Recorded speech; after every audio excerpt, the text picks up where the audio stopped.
আমার সমস্যাটা ছিল হচ্ছে আমি পড়ালেখায় খুবই অমনোযোগী ছিলাম, কিন্তু কোয়ান্টামে এসে আমার পড়ালেখার প্রতি অন্যরকম একটা অনুভূতি হয়েছে। আমার আরেকটা সমস্যা ছিল হচ্ছে আমি পরীক্ষাকে খুবই ভয় পেতাম, কিন্তু এখন আমার সেই ভীতিটা নেই। আমি মেডিটেশনের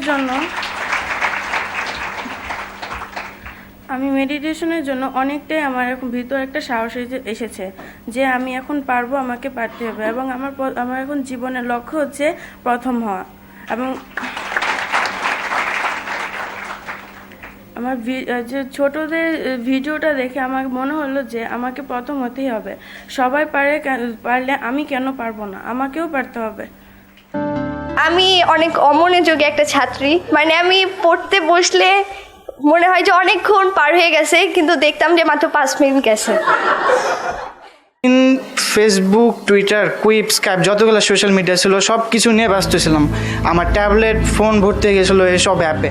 এখন আমি এত মনোযোগী হয়ে গিয়েছি যে 2-3টা চ্যাপ্টার পড়া শেষ করার পরে আমি বুঝতে পারতেছি যে 5 মিনিট কাটে নাই, 3-4 ঘন্টা পার হয়ে গিয়েছে। আমি আগে পড়াশোনা একদমই মনোযোগী ছিলাম না। গুরুজি আমাকে যে এই কথাটা বলেছে যে মনোযোগ সহকারে পড়াশোনা, এটা আমি বাসায় গিয়ে করেছি এবং আমি 2 ঘন্টা পর 1 ঘন্টায় শেষ করতে পেরেছি। গুরুজি যে বলেছিল যে কোয়ান্টা ভঙ্গি করে পড়তে বসলে পড়া তাড়াতাড়ি শেষ হবে, কোয়ান্টা ভঙ্গি করে পড়তে বসেছি এবং বসার পরে আমার বেশিক্ষণ লাগেনি, পড়তে বসলেই পড়া শেষ হয়ে যায়। টেনশনটা খুব কন্ট্রোল করা শিখেছি, একদম টেনশন করবো না, এটা প্রমিস করেছি।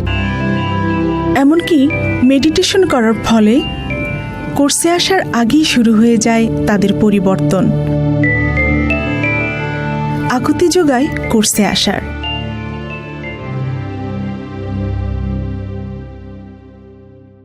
এখানে এসে বুঝতে পেরেছি আমার মেডিটেশনের লেভেল বেড়েছে, কারণ আমি বাসাতে গত 4 মাস আমার বোন আমাকে সাহায্য করে, আমি মেডিটেশন করতে শুরু করি।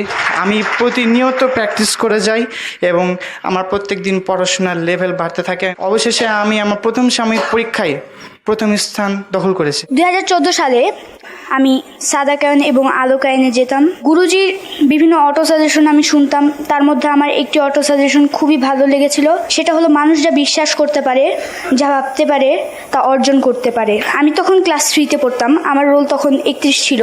আমিও বিশ্বাস করতে শুরু করলাম আমার রোল 1 হতে পারে এবং আমি রোল 1 হব। প্রতিদিন নিয়মিত পড়ালেখা করলাম এবং পাশাপাশি বাবার সাথে সাদাকায়ন এবং আলোকায়নে গেলাম, এবং সেখানে গিয়ে একটি কথা আমার খুবই ভালো লাগলো। পরীক্ষা হলো সকল শিক্ষার্থীর কাছে একটি মজার খেলা। এই খেলাতে তারা তাদের যোগ্যতা প্রমাণ করতে পারবে। তো আমিও ভাবলাম এটি সুযোগ, আমি এই সুযোগ কাজে লাগাবো। বার্ষিক পরীক্ষা শুরু হলো এবং সবগুলো পরীক্ষায় ভালো হলো।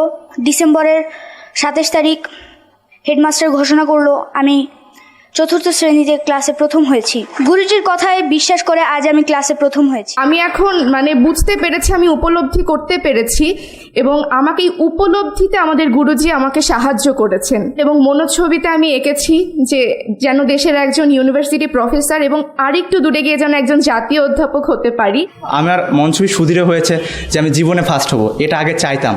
তো গুরুজি দ্বিতীয় দিনে কথাটার মতোই বলতে চাই, I do not want it, I deserve it. Subject নিয়ে পড়বো, কি করব না করব, এই ব্যাপারে আমার কিছু ফ্রাস্ট্রেশন কাজ করতো এবং আমার মধ্যে একটা হীনমন্যতা কাজ করতো যে আমি ভালো নাম্বার পাবো না। পরীক্ষার সময় আমার যে কি পরিমাণে টেনশন হতো, আমি পড়ালেখা যেমন যুদ্ধে যাচ্ছি।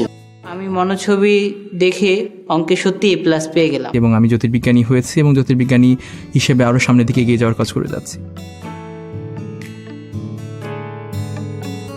কোর্স করার পর আমি জানলাম কিভাবে পরীক্ষার আগে কিভাবে প্রিপারেশন নিতে হবে, পরীক্ষার সময় কি করতে হবে, পরীক্ষার হলে কি করতে হবে, আর পরীক্ষার পরে রেজাল্টের আগে কিভাবে সময়টা কাটাতে হবে সেটা আমি শিখতাম।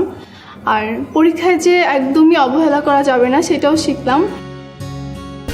ভালো রেজাল্টের জন্যে রাত দিন পড়াশোনা নয়, প্রয়োজন সঠিক নিয়মে লেখাপড়ার কৌশল আর কার্যকরী টিপসগুলো জানা। কোয়ান্টাম মেডিটেশন শিক্ষার্থী কোর্স আর কার্যক্রমগুলোতে থাকে তারই নির্দেশনা। পড়াশোনাজনিত মানসিক চাপ বা টেনশনের কারণে দেখা দিতে পারে নানা ধরনের অসুস্থতা। ফলে বিঘ্নিত হতে পারে পড়াশোনা, আর মানসিক চাপের কারণে সৃষ্ট এসব মনোদৈহিক সমস্যার সমাধানে মেডিটেশন আজ প্রমাণিত সত্য। এসএসসি পরীক্ষার আগে তো আমি দুইবার গেছি জ্বরের জন্য, যে অ্যান্টিবায়োটিক আমাকে পুশ করতে হয়েছে। যখন আমি স্ট্যামফোর্ডে ভর্তি হয়েছি, ফার্স্ট সেমিস্টার আমি খারাপ করছি, কিন্তু এই সেকেন্ড সেমিস্টার যে ফেব্রুয়ারিতে আমি কোর্সটা করার পরে এখনকার পার্থক্য হলো এটাই যে আমি টেনশন করি না। পরীক্ষার সময় আমি পরীক্ষা দিই, হাসি মুখে পরীক্ষা দিই, কারণ আলহামদুলিল্লাহ পরীক্ষা আমার রেজাল্ট ভালো আসে। শুধু পরীক্ষায় ভালো করাই নয়, কোর্সে এসে সফল ব্যক্তিত্বের গুণগুলো চর্চা করার সুযোগ পান একজন শিক্ষার্থী। মেডিটেশন করার সাথে সাথেই আমি যে প্রথম পরিবর্তনটা খেয়াল করি সেই সময় সেটা হচ্ছে রিঅ্যাক্টিভিটি আমার ভিতর থেকে সম্পূর্ণ ছেড়ে ফেলি, এবং আমি বলতে পারি কিছুটা গর্বের সাথেই যে 1994 নভেম্বরের পর থেকে পৃথিবীর 3টা মহাদেশে কেউ আমাকে রাগগ্রত হতে দেখেনি, একবারও না। তাই শিক্ষার্থী জীবনেই উচিত কোয়ান্টাম মেথড কোর্স করে নেয়া, কারণ ক্লাসে প্রথম হওয়ার পাশাপাশি জীবনে প্রথম হওয়ার স্বপ্ন বীজ বপনের এটিই সময়। এদের মতো আপনিও আসুন ক্লাসে প্রথম আর জীবনে প্রথম হওয়ার এই অভিযাত্রায়। আমরা আছি আপনারই অপেক্ষায়।